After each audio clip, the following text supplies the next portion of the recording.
"What's your name?" Coraline asked the cat. "Look, I'm Coraline." "Okay."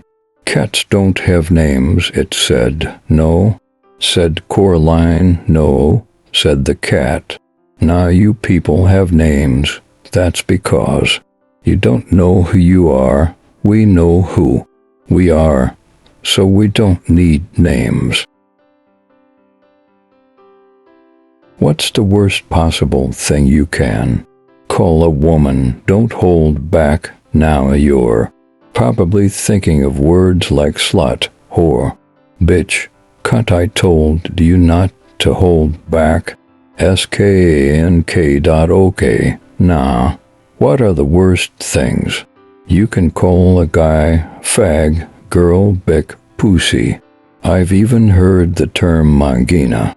Notice anything. The worst thing you can call a girl is a girl. The worst thing you can call a guy is a girl. Being a woman is the ultimate insult. Now tell me that's not royally fucked up. Jason scratched his head. You named him Festus. You know that in Latin, Festus means happy. You want us to ride off to save the world on Happy the Dragon? We seldom realize, for example, that our most private thoughts and emotions are not actually our own, for we think in terms of languages and images which we did not invent, but which were given to us by our society. I read in a book once that a rose by any other name would smell as sweet, but I've never been able to believe it. I don't believe a rose would be as nice if it was called a thistle or a skunk cabbage. We are living in a culture entirely hypnotized by the illusion of time, in which the so-called present moment is felt as nothing but an infinitesimal hairline between an all-powerfully causative past and an absorbingly important future. We have no present. Our consciousness is almost completely preoccupied with memory and expectation. We do not realize that there never was, is, nor will be any other experience than present experience. We are therefore out of touch with reality. We confuse the world as talked about, described, and measured with the world which actually is. We are sick with a fascination for the useful tools of names and numbers, of symbols, signs, conceptions, and ideas. My grandfather would have loved to have met you, he told her huskily. He would have called you. She moves trees out of his path. He called me he who must run into trees, Charles explained, and in a spirit of honesty, a need for his mate to know who he was, he continued, or sometimes Running Eagle. Running Eagle, Anna puzzled it over, frowning at him. What's wrong with that? Too stupid to fly, murmured his father with a little smile.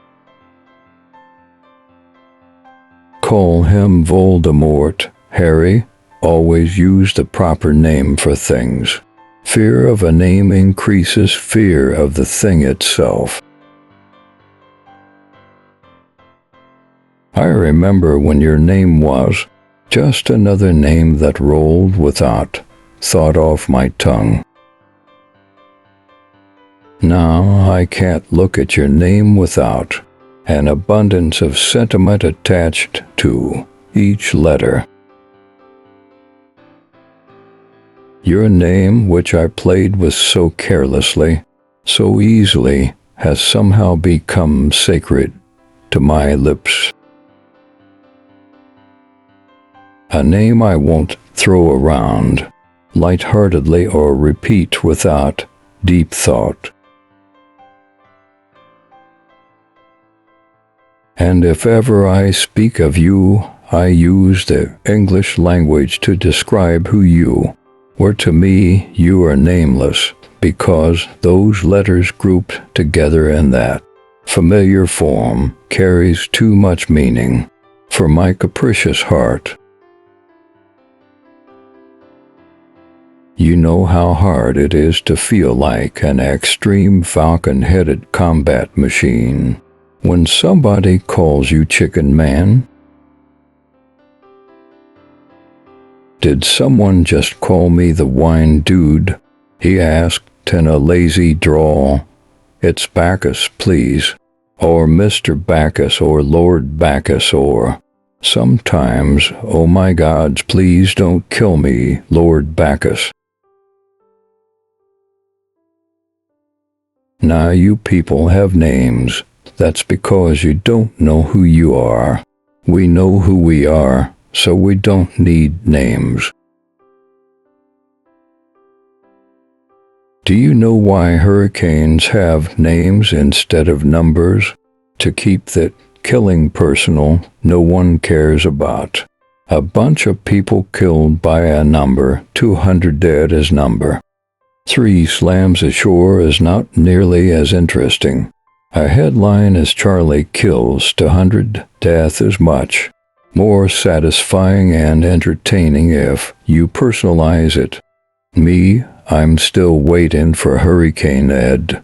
Old Ed wouldn't hurt ya, would he? Sounds kinda friendly. Hell no. We ain't evacuating. Ed's comin'.